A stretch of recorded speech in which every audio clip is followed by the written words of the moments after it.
नमस्कार साथियों, GCP science classes में आपका हार्दिक अभिनंदन है। आशा कर रहे हैं कि आप लोगों की बोर्ड एग्जाम की तैयारी अच्छी चल रही होगी।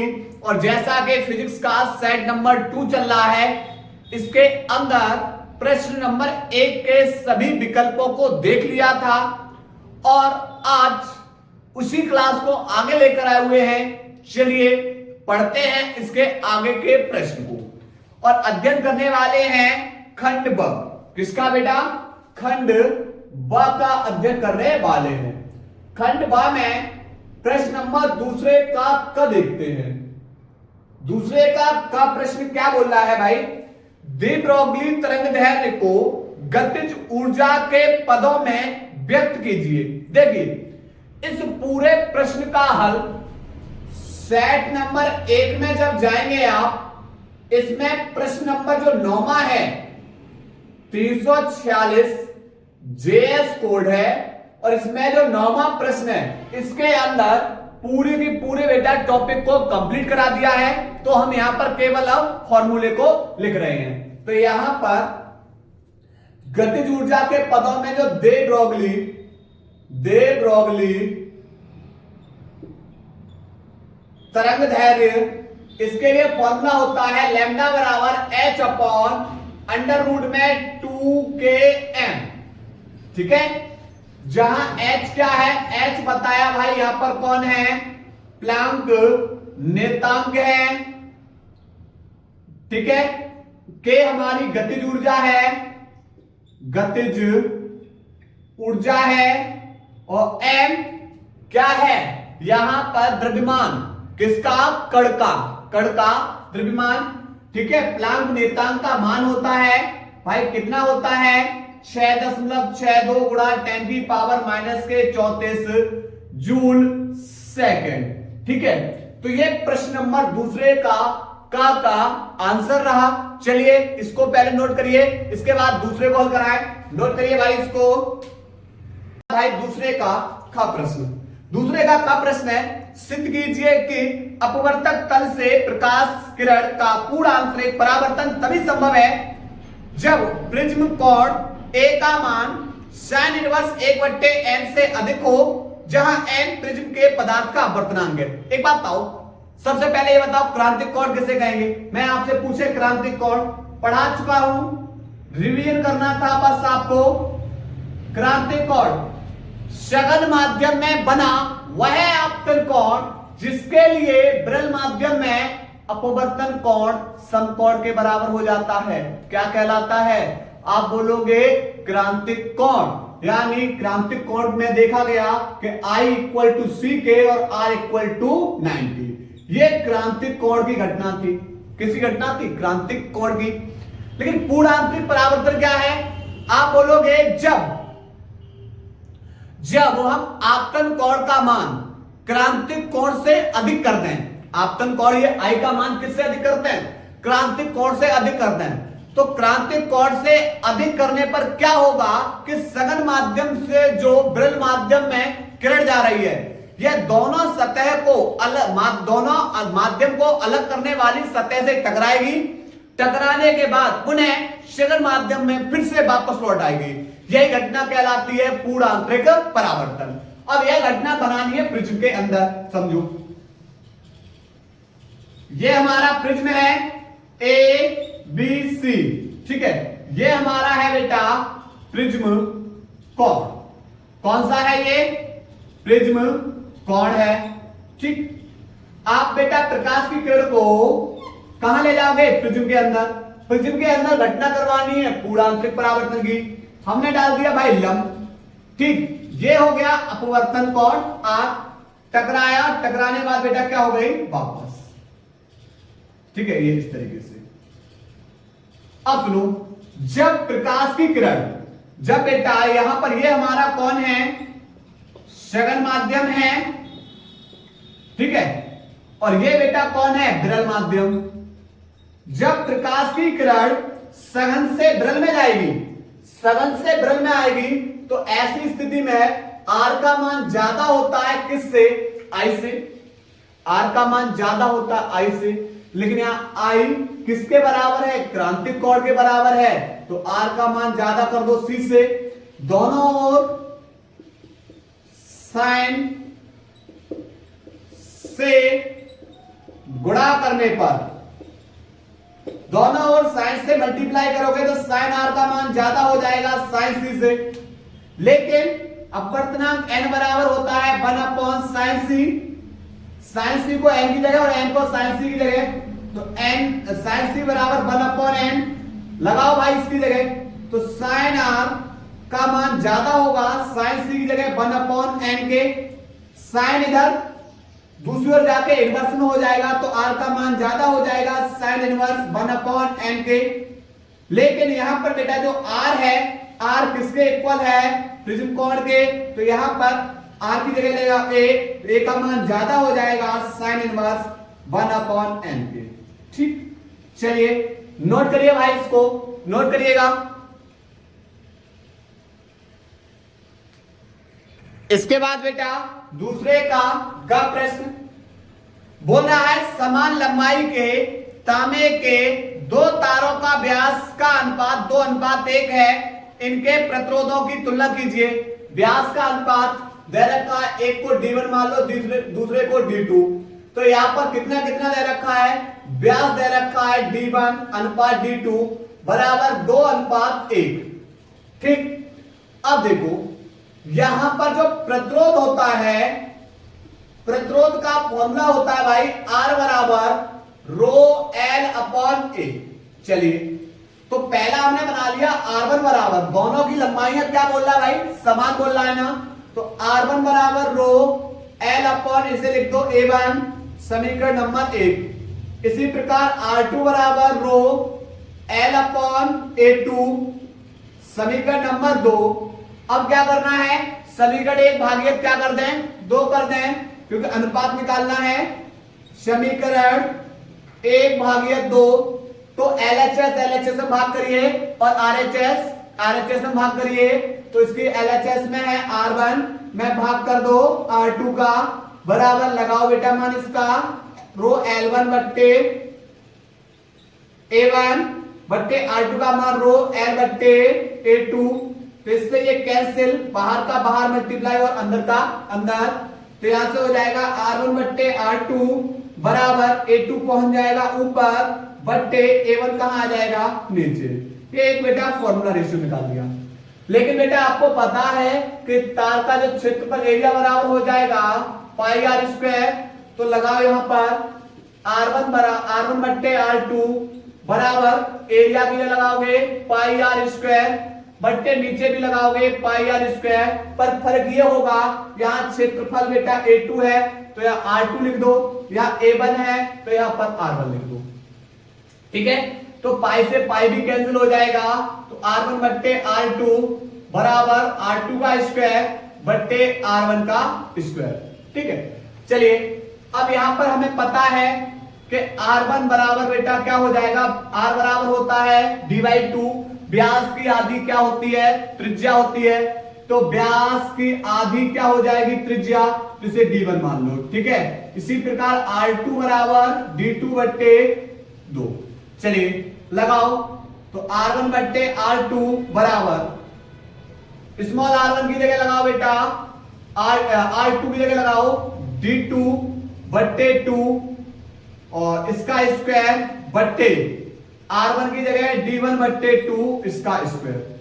ठीक, तो यहां से क्या करो, बाहर का बाहर मल्टीप्लाई, अंदर का अंदर, 2 से 2 क्या हो जाएंगे, कैंसिल हो जाएंगे, तो R1 बट्टे R2 बराबर हो जाएगा d2 का स्क्वायर बट्टे d1 का स्क्वायर। ठीक, d2 का मान बेटा कितना है 1 और d1 का मान कितना है 2, लगा दो, लगाओ भाई यहां से, तो R1 बट्टे R2 बराबर d2 का मान लगाओ 1 बट्टे d2 का मान 1 और d1 का मान 2 और इसके ऊपर स्क्वायर कर दो, तो R1 बट्टे R2 बराबर 1 का वर्ग 1 बट्टे 2 का वर्ग 4, तो इनके बीच में बेटा जो अनुपात निकलेगा वो कितना निकलेगा, 1:2।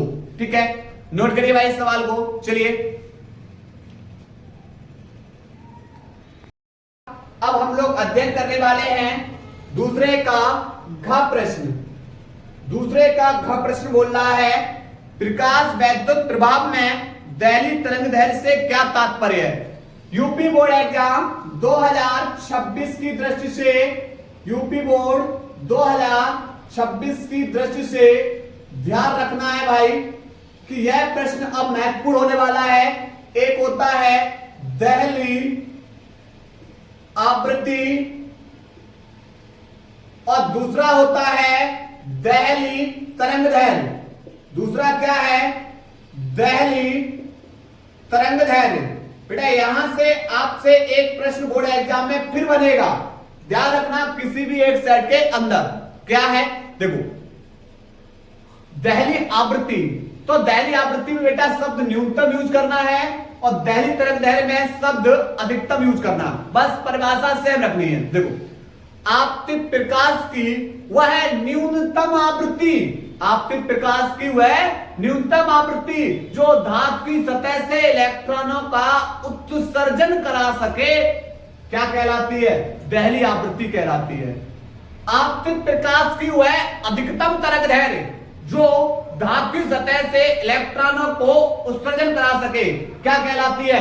दिल्ली तरंगदैर्घ्य कहलाती है। चलिए क्या लिखेंगे? लिखेंगे आपतित प्रकाश की वह न्यूनतम आवृत्ति, वह न्यूनतम आवृत्ति जो धातु की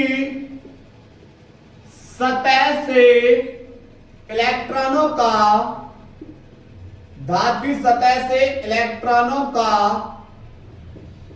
उत्सर्जन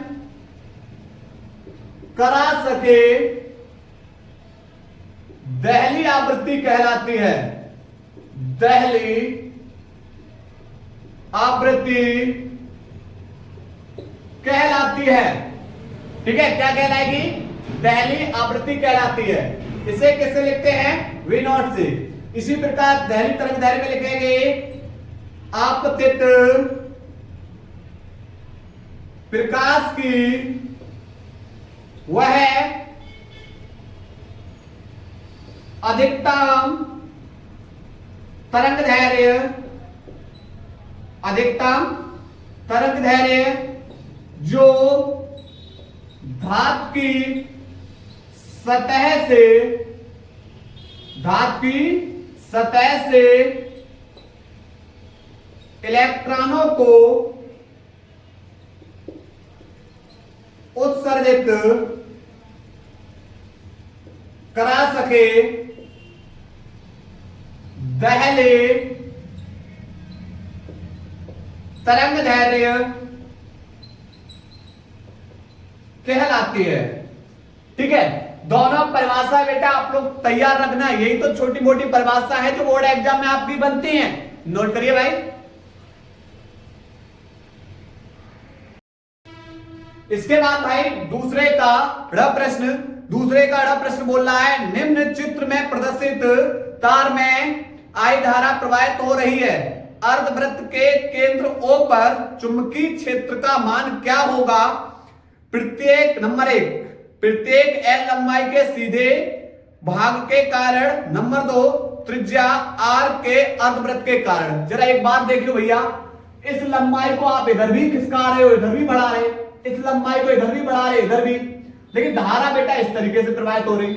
तो पहला, जब लंबाई को आप इधर बढ़ाओगे तो धारा भी इधर है, तो दोनों एक दूसरे के समांतर हो जाएंगे। तो एंगल बेटा इनके बीच में बनने वाला जो एंगल होगा वो थीटा बराबर 0। या जब बेटा लंबाई को आप इधर बढ़ाओगे, धारा इधर प्रवाहित हो रही है, एक दूसरे के विपरीत हो जाएंगे, तो थीटा बराबर 180।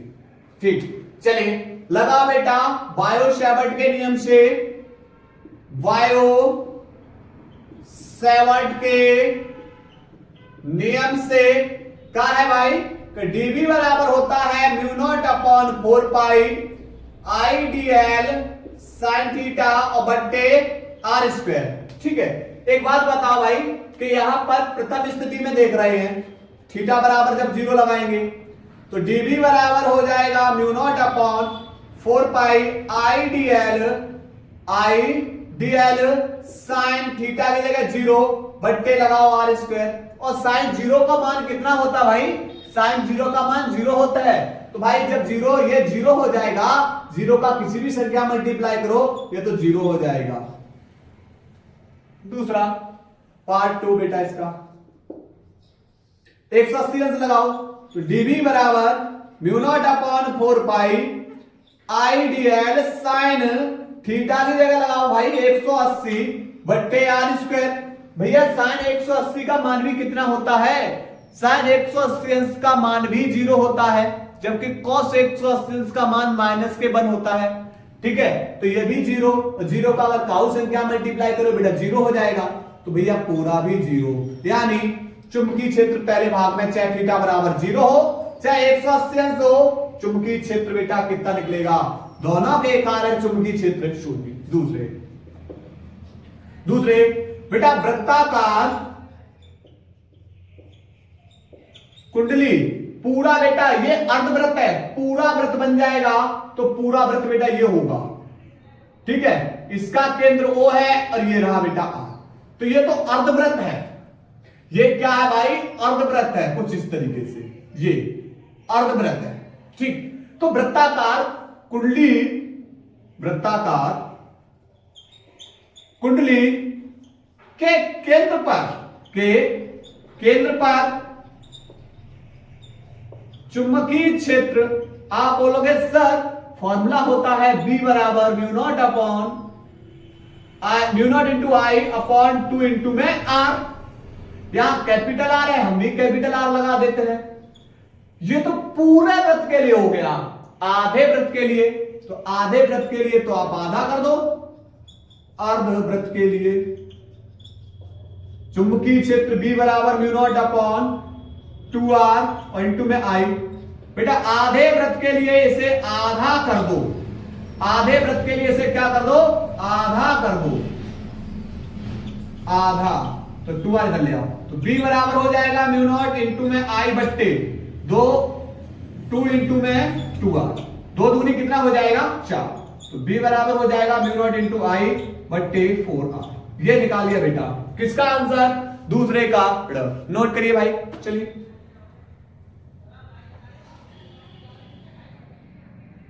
इसके बाद भाई दूसरे का च प्रश्न। दूसरे का च प्रश्न क्या है? कला संबंध स्रोत से आप क्या समझते हैं? भैया 1 नंबर की जो परिभाषा 2026 के लिए थोड़ा सा पढ़ लियो, 2026 के लिए थोड़ा सा पढ़ लियो। क्या है?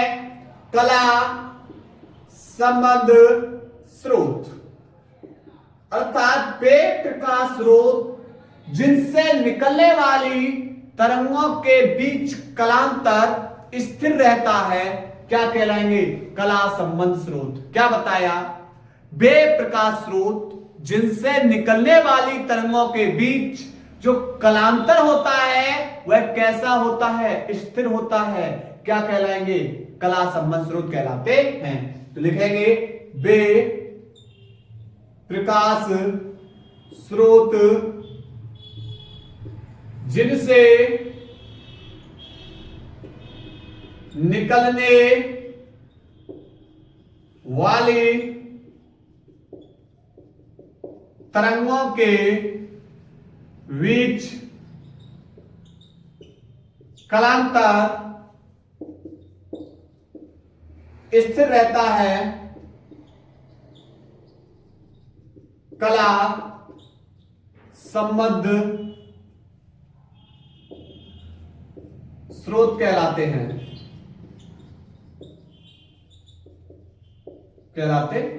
ठीक है। दूसरे का चम, ये दूसरा बेटा क्वेश्चन कंप्लीट हो गया। अब आ रहे तीसरे वाले की कहानी को। तो पहले बेटा इसको नोट करिए, तब उसके बाद बेटा प्रश्न नंबर तीसरे का क, विद्युत चुंबकीय तरंगें क्या हैं, इसकी विशेषता लिखिए, समझो। सबसे पहले बात करेंगे भाई विद्युत चुंबकीय तरंगें कहते कैसे हैं। देखो, जब किसी परपथ में परिवर्ती वैद्युत धारा प्रवाहित की जाती है तो उसके कारण चुंबकीय क्षेत्र उत्पन्न हो जाता है, और यह चुंबकीय क्षेत्र वैद्युत क्षेत्र के लंबवत होता है तो इनसे ऊर्जा का जो प्रसारण होगा वह तरंगों के रूप में होता है और इन तरंगों को बोलते हैं विद्युत चुंबकीय तरंगें। अब परिभाषा तो नहीं लिखाएंगे इसकी, क्यों नहीं लिखाएंगे? क्योंकि भैया हम प्रश्न नंबर तीसरे का जब आपका प्रश्न देखोगे सेट नंबर 1 346 जेएस कोड के अंदर, तो हम इस परिभाषा को पढ़ा चुके हैं और ग्राफ भी बनवा चुके हैं। तो अब हम केवल यहां पर विशेषताएं बताएंगे, परिभाषा आपको समझा दी है। चलिए तो हेडिंग डालेंगे विद्युत चुंबकीय तरंगों की विशेषताएं। पहली विशेषता क्या है? नंबर 1, ये त्वरित आवेश के कारण उत्पन्न होती है। नंबर 1, ये त्वरित आवेश के कारण उत्पन्न होती हैं। भाई ये तो क्लियर हो गया। अब दूसरा पॉइंट क्या है? दूसरा पॉइंट, इनके तरंग संचरण के लिए माध्यम की आवश्यकता नहीं होती है। इनके तरंग संचरण के लिए माध्यम की आवश्यकता नहीं होती है। तरंग संचरण के लिए माध्यम की आवश्यकता नहीं होती है। ये किसी भी माध्यम में गमन कर सकती हैं, किसी भी माध्यम में गमन कर सकती हैं। आप बोले सर ये दूसरा पॉइंट भी क्लियर हो गया। तो तीसरा, इन तरंगों का वेग प्रकाश के वेग के बराबर होता है। इन तरंगों का वेग प्रकाश के वेग के बराबर होता है।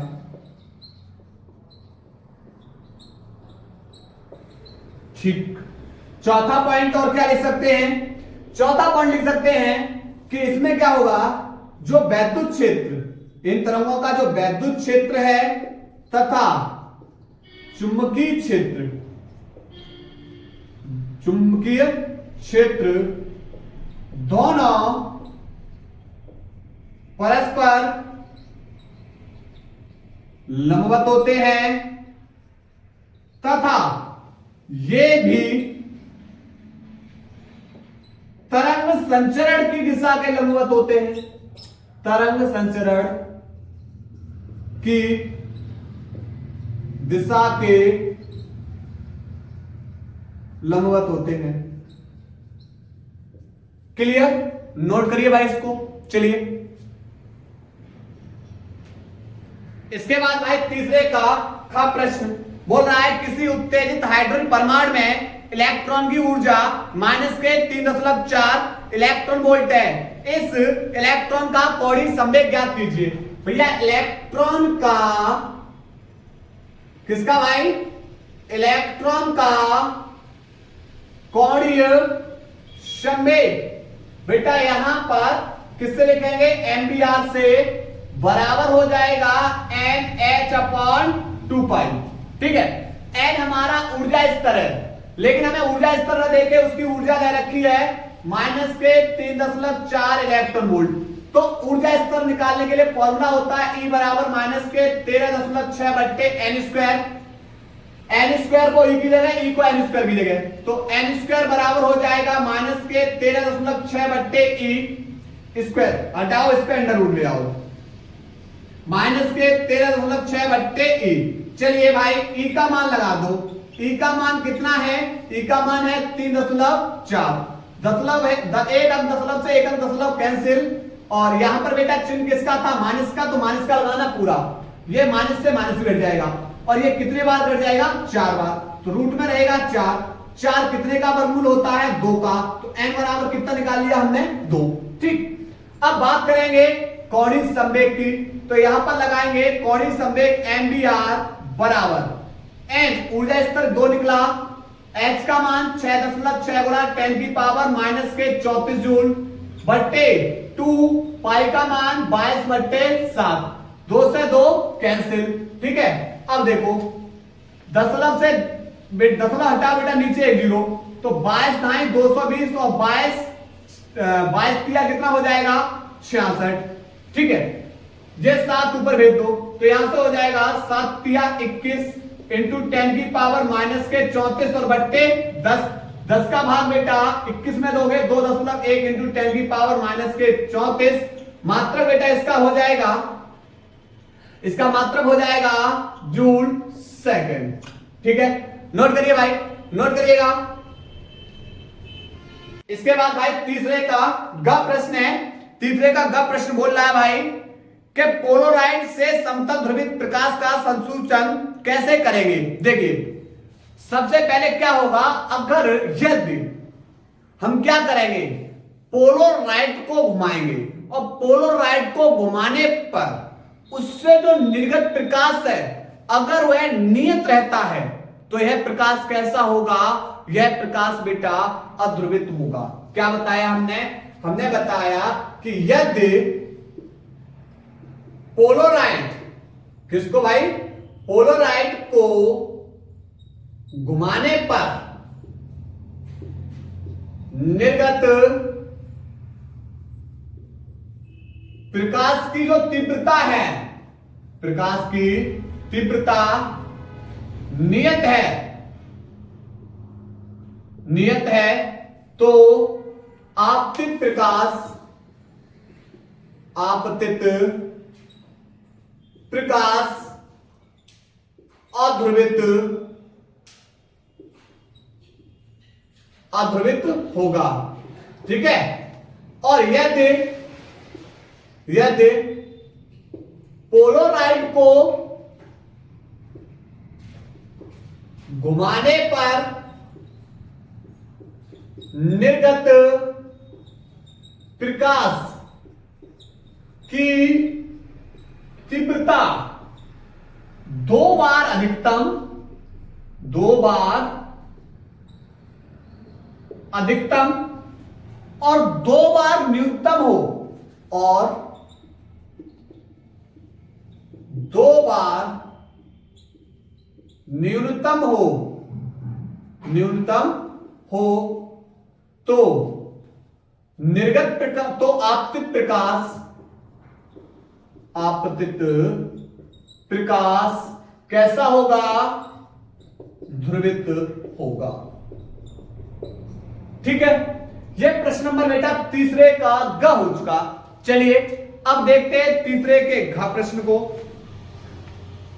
तीसरे का घ प्रश्न क्या है, तीसरे का घ प्रश्न, हाइड्रोजन परमाणु में इलेक्ट्रॉन 5 गुणा 10 की पावर माइनस के 11 मीटर की त्रिज्या की कक्षा में 2 गुणा 10 की पावर 6 मीटर प्रति सेकंड की चाल से गति करता है।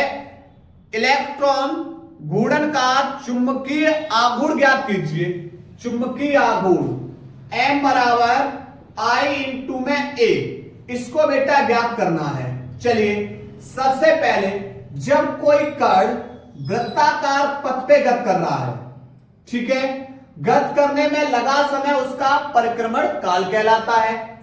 गति करने में मान लिया कि ये बेटा स्मॉल r त्रिज्या का एक वृत्ताकार पथ है जिस पर एक इलेक्ट्रॉन, भाई किसको गति करा रहे हैं, इलेक्ट्रॉन को, हाइड्रोजन परमाणु को, और हाइड्रोजन परमाणु के अंदर भाई एक इलेक्ट्रॉन होता है और ये किस वेग से गति कर रहा है, b वेग से इस वृत्ताकार पथ पर गति कर रहा है। तो गति करने में जो लगा समय उसका क्या कहलाता है, परिक्रमण काल। अब चाल बराबर क्या होता है, चाल बराबर होता है दूरी बट्टे समय। अब हमें क्या निकालना, समय निकालना है, तो समय बेटा यहां पर परिक्रमण वाला हो जाएगा, समय बराबर, समय को चाल की जगह, चाल को समय की जगह, तो दूरी बट्टे चाल। ठीक है, तो यहां से t बराबर दूरी। भैया एक चीज बताओ, जब कोई कण वृत्ताकार पथ पे गति कर रहा है तो भैया यहां से चल के और लौट के यहां पर फिर से वापस आ जाएगा, यही दूरी होगी ना। तो यह दूरी बेटा उसकी क्या बन जाएगी, परिधि। क्या बन जाएगी उसकी, परिधि। और परिधि बराबर क्या होता है, 2 पाई r बट्टे किस चाल से चल रहा है, v चाल से। ठीक, चलिए अब बेटा हमें क्या निकालना है, हमें तो पहले धारा निकालनी है। तो I बराबर होता है Q अपॉन T। लेकिन हाइड्रोजन में इलेक्ट्रॉन कितना होता है, इलेक्ट्रॉन की संख्या होती है भाई 1। कितना होता है, 1, क्योंकि यहां पर हाइड्रोजन का परमाणु क्रमांक 1 होता है। ठीक है, जितना बेटा परमाणु क्रमांक होगा उतना ही इलेक्ट्रॉन की संख्या, उतना ही प्रोटॉनों की संख्या। तो हाइड्रोजन का परमाणु क्रमांक 1 है तो इलेक्ट्रॉन की संख्या भी 1 और प्रोटॉन की संख्या भी 1। ठीक है, लेकिन यहां पर बेटा अब आवेश तो नहीं दे रखा है, तो आवेश बराबर लगाएंगे Q बराबर N इंटू ई बट्टे T की, और T बेटा यहां पर लगाएंगे ये, क्योंकि इलेक्ट्रॉन है बेटा वृत्ताकार पथ पे गति कर रहा है, गति करने में लगा समय उसका परिक्रमण काल, तो लगा इसमें 2 पाई r बट्टे b को ऊपर ले दो, तो n इंटू में e और b ऊपर चला जाएगा बट्टे 2 पाई r। चलो n इलेक्ट्रॉनों की संख्या कितना है, एक इलेक्ट्रॉन पे आवेश 1.6 गुणा 10 की पावर माइनस के 19 किस वेग से गति कर रहा है। अब सवाल के अंदर बेटा यहां पर जो इसकी जो त्रिज्या है सवाल के अंदर दे रखा है, दिया है, मैं लिख दे रहा हूं, दिया है त्रिज्या r बराबर कितना दे रखा है, त्रिज्या दे रखी है बेटा 5 गुणा 10 की पावर माइनस के 11 मीटर, ये त्रिज्या दे रखी है त्रिज्या। और किस वेग से घूम रहा है, वेग v बराबर 2 गुणा 10 की पावर 6 मीटर प्रति सेकंड की चाल से घूम रहा है। चलिए लगाओ यहां से, यहां पर बट्टे, यहां पर वेग कितना है, वेग बेटा 2 गुणा 10 की पावर 6 बट्टे 2, पाई का मान लगा दो 3.14, या पाई का मान अभी ऐसा रहने दो, पाई का मान ऐसे रहने दो। ठीक है, यहां पर 2 पाई और r का मान कितना है, r का मान है 5 इंटू 10 की पावर माइनस के 11। ठीक है, 2 से 2 कैंसिल। ठीक, तो ऊपर कितना होगा 1.6 इंटू ये माइनस के 11 ऊपर जाएगा बेटा किसके हो जाएंगे, प्लस के 11, तो यहां पर 10 की पावर माइनस के 19 प्लस के 6 प्लस के 11 10 की पावर और बट्टे में 5 और यहां पर बचेगा पाई। ठीक है, चलिए तो यहां पर हो जाएगा I बराबर 1.6 इंटू माइनस के 19 में से 11 और 6 कितना हो गया 17, तो माइनस के 2 बचेंगे और बट्टे बेटा यहां पर 5 पाई, ये निकाल लिया एम्पियर में। ठीक है, अब इसका मान यहां पर लगाना है, तो एक बार आप लोग बेटा इसको नोट करिए रफ करके, तब बेटा हम इस I का मान यहां लगा रहे हैं और तब हल कर रहे हैं। नोट करिए, चलिए भाई लगाओ I मान, तो लगाओ I का मान 1.6 इंटू 10 की पावर माइनस के 2 बट्टे 5 पाई, पर एरिया बराबर बेटा क्या होता है, एरिया बराबर लगाओगे पाई r स्क्वायर। ठीक है, तो पाई से पाई कैंसिल, तो 1.6 इंटू 10 की पावर माइनस के 2 बट्टे 5, r का मान बेटा ये दे रखा है 5 गुणा 10 की पावर माइनस के 11, पर स्क्वायर है तो 2 बार। ठीक है, 5 से 5 भी कैंसिल, 16 का गुणा 5 में करो, 16 पंजे 80, एक अंक बाद मतलब है लगा दिया। अब देखो 11 दूनी 22, 22 और 2 24, 10 की पावर माइनस के 24, मात्रक इसका क्या हो जाएगा एम्पियर इंटू में मीटर स्क्वायर। ठीक है, तो नोट करिएगा भाई, इस सवाल को नोट करिएगा। चलिए भाई नोट करो। इसके बाद बेटा खंड द का बेटा प्रश्न नंबर 4 का ये आपका SW है। क्यों, क्योंकि आप लोगों को ये प्रश्न करा चुके हैं, कहां करा चुके हैं, तो ये बेटा सेट 1 के अंदर जिसका कोड है 346 5 का ख प्रश्न है, ये पूरा हल मैंने कराया था, वहां प्रश्न पूछा था लेकिन हमने इस प्रश्न को भी पूरा करा दिया था। तो ये आप लोगों के लिए होमवर्क है, कहां मिलेगा, सेट नंबर 1 346 के अंदर 5 का ख प्रश्न। तो आज यहीं तक बेटा क्लास को रख रहे हैं। उम्मीद है कि भाई अगर आप लोगों को क्लास समझ में आ रही होगी तो आप अपने इस प्यारे भाई का भी सपोर्ट करते रहिए, ताकि आप लोगों का ये बेटा एक मोटिवेशन हमें बेटा बहुत आगे लेकर जाएगा। चलिए हम अपनी क्लास को यहीं ब्रेक कर रहे हैं। धन्यवाद।